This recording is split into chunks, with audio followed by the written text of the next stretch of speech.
Math 252, section 7.3.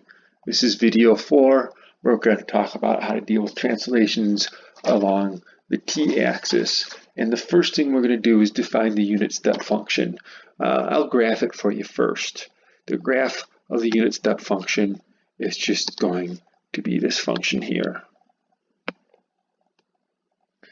I got a straight edge. I should use it.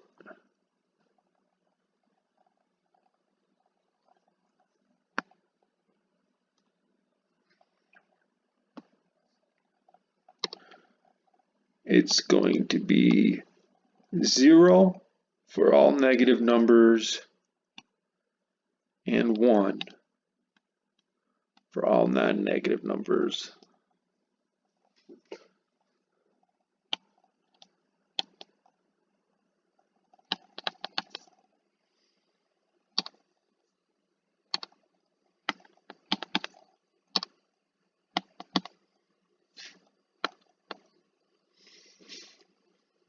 And so, symbolically, we define the unit step function.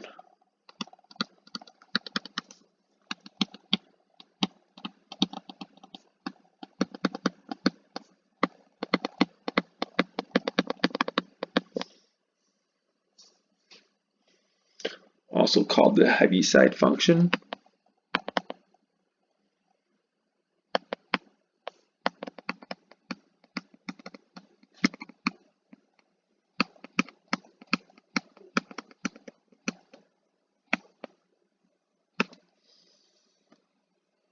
By script u of x is 0 if x is less than 0 and 1 if x is greater than or equal to 0.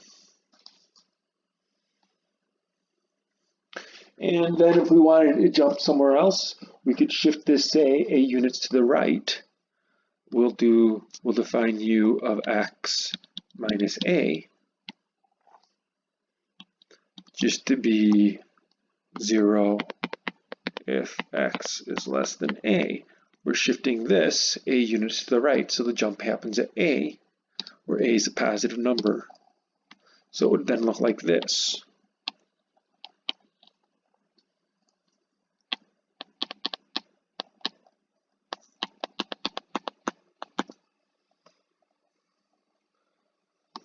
And 1 if x is greater than or equal to a, which is just how the book just starts with that, and that's how they define it. Book calls it t. We'll change that x to a t, because that's where we'll be doing this. And we'll be doing this in conjunction, basically just with the Laplace transform. So we'll be doing integrals from 0 to infinity, so we won't worry about values of t that are negative. And so we'll just say 0 is less than or equal to t there as well, but we don't really need that.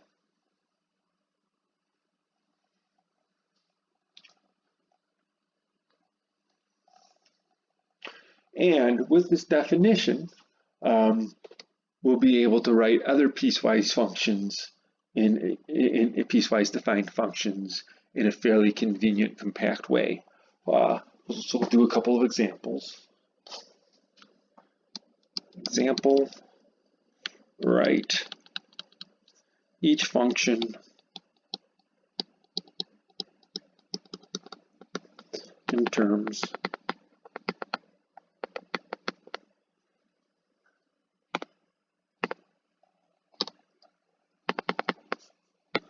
of u of t minus a.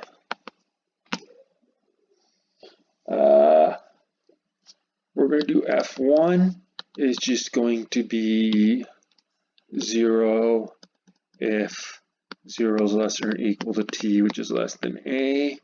And let's say t if t is greater than or equal to a. And the way we can do that is if we just multiply the unit function by t, the step function by t, then we'll get what we want. So that's just t times u of t minus a.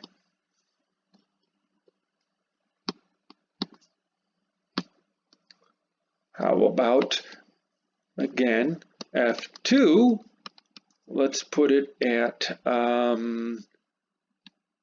t if 0 is less than or equal to t, which is less than a, and t squared if t is greater than or equal to a. Let's just make that 1. And we will have a nice continuous function. So, we can start with t, and from 0 to 1, this will give us exactly what we want. But when t is bigger than 1, we don't want t. We want to subtract away t. So we want to subtract away f1. If we subtract away f1,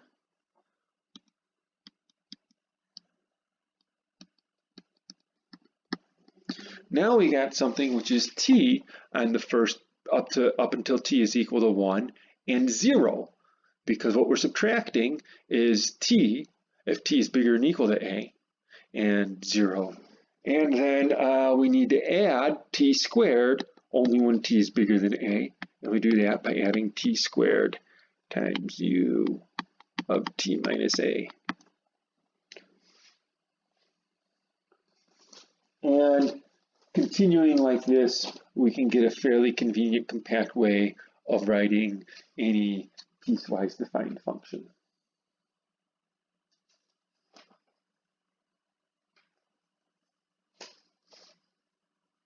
Now, I give you a theorem. We'll probably have just about enough time to prove the theorem, and then we'll go on to the next video and show you how to use the theorem. So theorem, this is 7.3.2 in the book.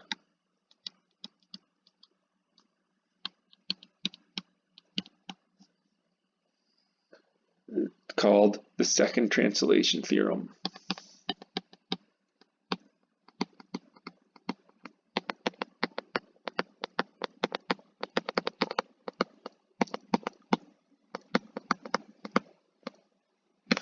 And the first translation theorem, we talked about translations along the s-axis, which was equivalent to multiplying by e to the at along the t-axis. Now we're going to talk about translations across the t-axis. And so if capital F of s is equal to the Laplace transform of little f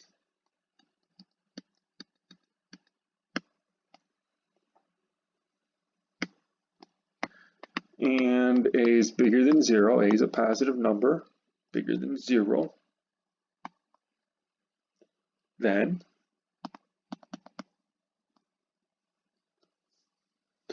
the Laplace transform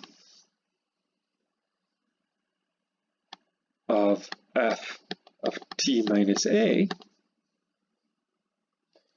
times a unit t times t minus a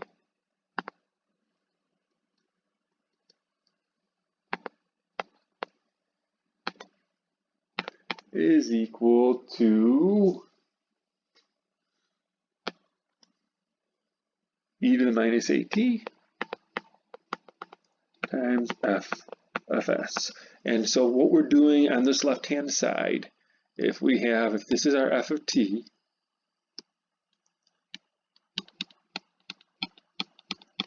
we're shifting that a units to the left,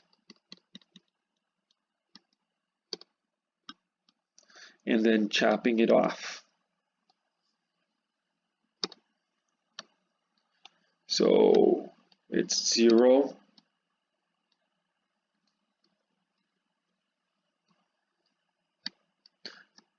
to the left of a, and f of t, and then the shift of f of t when t is bigger than a. Proof.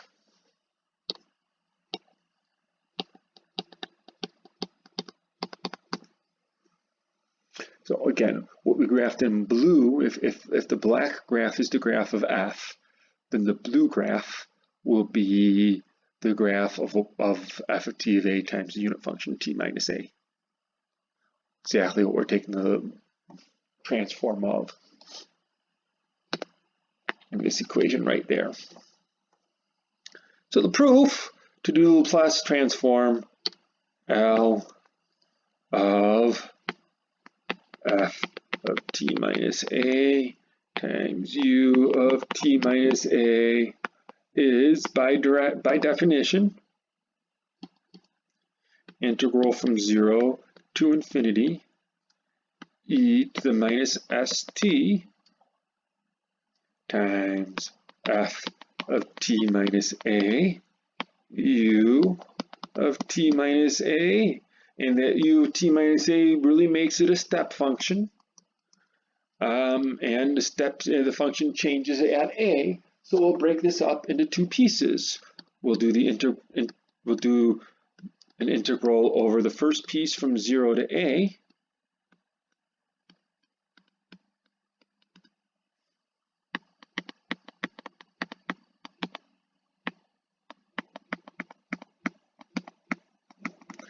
plus the integral from a. I should say a, it looks almost like an alpha. A to infinity of the same thing, e to the minus st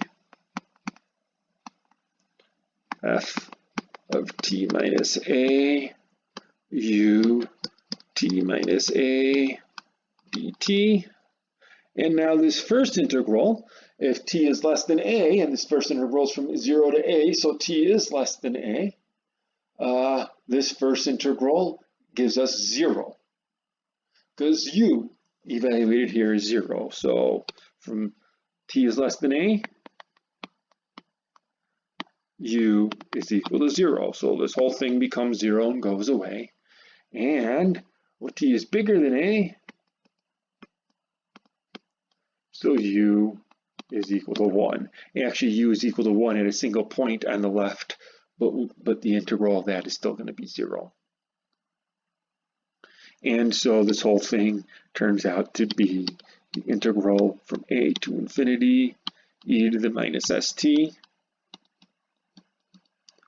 f of t minus a dt, because on that piece u is equal to 1.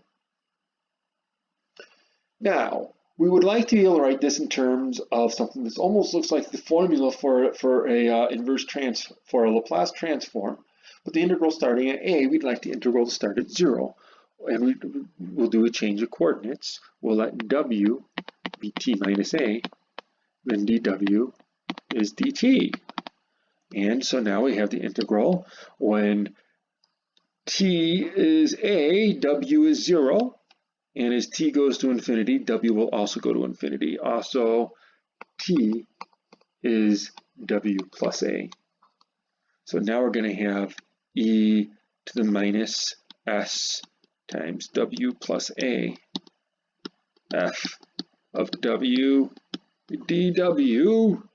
And we'll write that e to the minus s times w plus a as integral from 0 to w e to the minus s a times e to the minus s w f of w dw.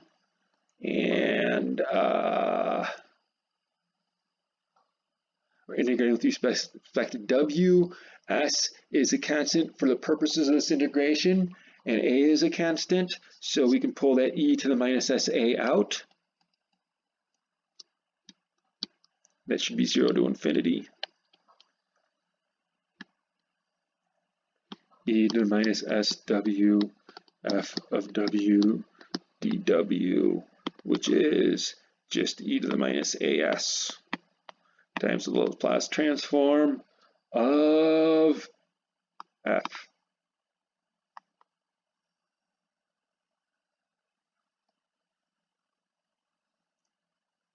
Which we'll just write as capital F. which is just, that should be minus AS.